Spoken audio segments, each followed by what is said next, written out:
വിമാന ടിക്കറ്റ് നിരക്കിൽ ബസ്സിനോടും ട്രെയിനിനോടും മത്സരിക്കാനാണ് ശ്രമമെന്ന് air Kerala CEO Harish കുട്ടി. സ്ഥാനം ഏറ്റെടുത്ത ശേഷം മീഡിയ വണിനോട് സംസാരിക്കുകയായിരുന്നു അദ്ദേഹം. കൊച്ചിയായിരിക്കും എയർ കേരളയുടെ ആസ്ഥാനം.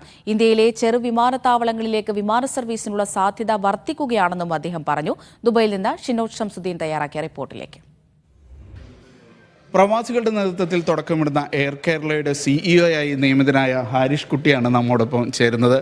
നിരവധി വിമാന കമ്പനികളിൽ പ്രവർത്തിച്ച് പരിചയമുള്ള ആളാണ്. ഇന്നായിരുന്നു അദ്ദേഹത്തിൻ്റെ നിയമനം വാർത്താസമ്മേളനത്തിൽ പ്രഖ്യാപിച്ചത്. ഇനി എന്തൊക്കെ ഘട്ടങ്ങളാണ് ഒരു വിമാനം പറന്നു തുടങ്ങാനായിട്ട് വേണ്ടത്? NOC കഴിഞ്ഞു, ഇനി AOC ആണ് കിട്ടാനുള്ളത്. അതിന് എത്ര കാലം കാത്തിരിക്കേണ്ടി വരും? പറഞ്ഞതുപോലെ ആദ്യത്തെ ഘട്ടം കഴിഞ്ഞു. നമുക്ക് NOC കിട്ടി, സെക്യൂരിറ്റി ക്ലിയറൻസ് കിട്ടി. അതാണ് ഏറ്റവും പ്രധാനപ്പെട്ടത്. അത് കിട്ടി. ഇപ്പോൾ നമ്മൾ പ്രീ അപ്ലിക്കേഷൻ സ്റ്റേജിലാണ്. എല്ലാ പേപ്പേഴ്സും സബ്മിറ്റ് ചെയ്തിട്ടുണ്ട്. ഈ പ്രീ അപ്ലിക്കേഷൻ സ്റ്റേജ് അപ്രൂവ്ഡ് ആയി കഴിഞ്ഞാൽ പിന്നെ നമ്മൾ 90 ദിവസം 90 ഡേയ്സാണ് വിൻഡോ. ആ 90 ഡേയ്സിൻ്റെ ഉള്ളിൽ നമ്മൾ എല്ലാ മാനുവൽസും പോസ്റ്റോളുടെ അവരുടെ ക്വാളിഫിക്കേഷനൊക്കെ നമ്മൾ സബ്മിറ്റ് ചെയ്യണം. അത് സബ്മിറ്റ് ചെയ്ത് അവർ അപ്രൂവ് ചെയ്ത് കഴിഞ്ഞാൽ പിന്നെ നമുക്ക് ഒരു 3 മാസത്തെ സ്റ്റേജാണ്. ആ 3 മാസത്തെ സ്റ്റേജിൽ നമ്മൾ എയർക്രാഫ്റ്റ് കൊണ്ടുവന്ന് പ്രൂവിങ് ഫ്ലൈറ്റ്സ് ചെയ്ത് അവർക്ക് സാറ്റിസ്ഫൈ ചെയ്യുന്നവരെ എല്ലാം ചെയ്തു തരാം. അപ്പം ഏറ്റവും ഷോർട്ടസ്റ്റ് പീരീഡ് 6 months ആണ്.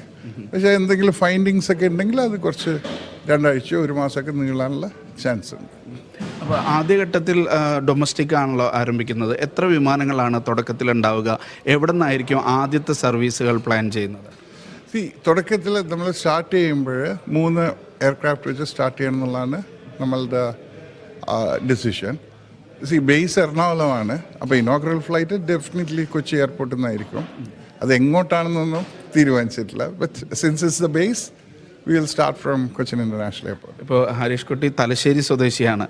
പക്ഷേ എന്തുകൊണ്ട് കണ്ണൂർ ഇതിൻ്റെ ആസ്ഥാനമാകുന്നില്ല എന്നുള്ളൊരു ചോദ്യം വരുന്നുണ്ട്. You are aware of the critical mass, right? Ernakulam holds the critical mass of passengers. ഏറ്റവും കൂടുതൽ പാസഞ്ചേഴ്സ് ഉള്ള എയർപോർട്ടാണ് കേരളത്തിലെ Kochi. So you go there, that's normal. അതുകൊണ്ടാണ് കൊച്ചി ഹബ്ബായിട്ട് തിരഞ്ഞെടുക്കുന്നത്. ഈ ഇൻ്റർനാഷണൽ സർവീസ് ആരംഭിക്കാൻ എത്ര കാലം കാത്തിരിക്കേണ്ടി വരും? അതിൻ്റെ മൈൽ സ്റ്റോണ് 20 എയർക്രാഫ്റ്റ് എന്നുള്ളതാണ് അതിൻ്റെ മൈൽ സ്റ്റോൺ. ഓക്കെ, നമ്മൾ ഏറ്റവും പെട്ടെന്ന് 20 എയർക്രാഫ്റ്റ് എന്നുള്ള മൈൽ സ്റ്റോണിന് എത്താൻ നമ്മൾ ശ്രമിക്കും. എന്തായാലും ഒരു 2 വർഷത്തോളമൊക്കെ എടുക്കും ആ മൈൽ സ്റ്റോൺ എത്താൻ. ആ മൈൽ സ്റ്റോൺ എത്തിക്കഴിഞ്ഞാൽ നമ്മൾ ഇമ്മീഡിയറ്റ്ലി ഇൻ്റർനാഷണൽ തുടങ്ങാനുള്ള പ്രവർത്തനങ്ങൾ തുടങ്ങും. എയർ കേരള പ്രഖ്യാപിച്ചതിന് തൊട്ട് പിന്നാലെ മറ്റൊരു എയർലൈൻ കൂടി കേരളത്തിൽ നിന്ന് പ്രഖ്യാപിച്ചിട്ടുണ്ട്, അൽഹിന്ദ് എയർലൈൻസ് എന്ന് പറഞ്ഞിട്ട്. ഈ മേഖലയിൽ, അതായത് കേരളം ഒരു ഹബ്ബായിട്ട് വിമാന കമ്പനികളുടെ ഒരു മത്സരത്തിന് സാധ്യതയുണ്ടോ? അൽഹിന്ദ് പ്രഖ്യാപിച്ചിട്ടുണ്ട്, നമ്മൾ പ്രഖ്യാപിച്ചിട്ടുണ്ട്, ഇനിയും പലരും പ്രഖ്യാപിക്കും. ഇത് ബേസ് മാത്രമാണല്ലോ പ്രഖ്യാപിക്കുന്നത്. നമുക്ക് കേരളത്തിൽ മാത്രം പറഞ്ഞിട്ട് സസ്റ്റെയിൻ ചെയ്യാൻ കഴിയില്ലല്ലോ. എവിടെയാണ് നമ്മൾ ബേസ് എങ്കിലും നമ്മൾ ഇന്ത്യയിൽ എവിടെ വേണമെങ്കിലും പോകാമല്ലോ. സോ നമ്മളുടെ ബേസ് കേരളയിലായിരിക്കും. അവരുടെ ബേസ് എവിടെയാണെന്ന് എനിക്കറിയില്ല. കേരളത്തിലായിരിക്കാം. പക്ഷേ കേരളത്തിൽ മാത്രമല്ല നമ്മൾ ഫ്ലൈ ചെയ്യുന്നത് all over. And India is such a huge country. ഇനിയും 35 ഗ്രീൻ ഫീൽഡ് എയർപോർട്ട്സ് വരുന്നുണ്ട്. അവിടെയൊക്കെ ആരെങ്കിലുമൊക്കെ പോകണ്ടേ? ഇപ്പോൾ കുറഞ്ഞ നിരക്ക് എന്നുള്ളതാണ് നമ്മളുടെ ഇതായിട്ട്, അല്ലെങ്കിൽ സാധാരണക്കാരായ പ്രവാസികളെ ഉദ്ദേശിച്ചാണ് ഇത് തുടങ്ങുന്നതെന്നുള്ളതാണല്ലോ. അപ്പോൾ ആ കുറഞ്ഞ നിരക്ക് നിലനിർത്താനായിട്ടുള്ള സ്ട്രാറ്റജി എന്തായിരിക്കും? ഏറ്റവും കുറഞ്ഞ നിരക്ക് നിലനിർത്തണമെങ്കിൽ നമ്മളുടെ കോസ്റ്റ് ബേസ് കുറയണം. Okay, so will be ruthlessly managing our cost base and will have the lowest cost base in Indian aviation.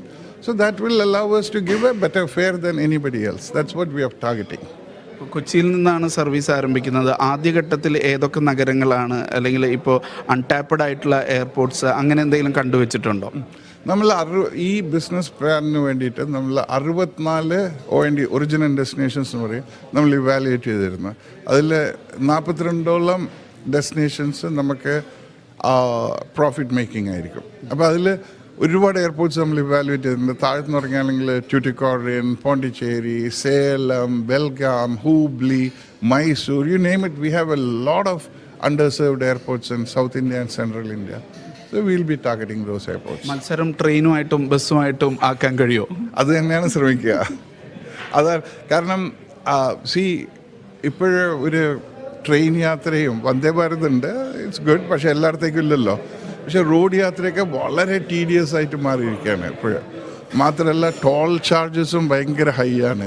ഈ ടോൾ ചാർജസ് ഒക്കെ കൊടുക്കുന്ന വെച്ച് നോക്കുമ്പോൾ ചിലപ്പോൾ എയർ ട്രാവൽ ഈവൻ ചീപ്പറായിരിക്കും. ഇപ്പോൾ ഒരാൾ ഒരു കാർ എടുത്തിട്ട് പോകുന്നതിനേക്കാളും ചീപ്പറായിരിക്കും ചിലപ്പോൾ എയർ ട്രാവൽ.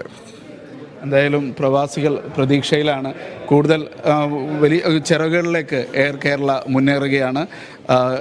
ഹരീഷ് കുട്ടിയാണ്, CEO ആണ് നമ്മോടൊപ്പം ചേർന്നത്. യാസർ അർഫാത്തിനൊപ്പം ഷിനു ഷംസുദ്ദീൻ, മീഡിയ 1 ദുബായ്.